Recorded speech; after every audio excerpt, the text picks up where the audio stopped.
சாலையில் ஓடிக்கொண்டிருக்கும் போதே சரக்கு வேன் திடீரென தீப்பிடித்து எரிந்த சம்பவத்தால் பரபரப்பு ஏற்பட்டது.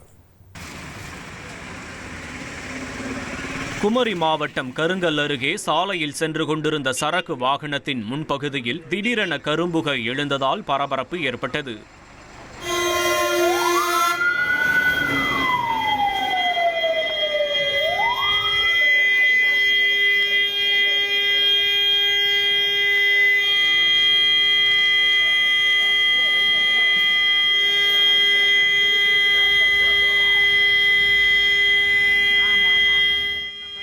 உடனே ஓட்டுநர் வாகனத்தை நிறுத்தி கீழே இறங்கி ஓடியதால் உயிர் தப்பினார். பின்னர் வாகனம் தீப்பற்றி எரிந்த நிலையில் தகவலறிந்து வந்த தீயணைப்பு துறையினர் நீண்ட நேர போராட்டத்திற்கு பிறகு தீயை கட்டுப்படுத்தினர். இந்த சம்பவம் அப்பகுதியில் அதிர்ச்சியை ஏற்படுத்தியது.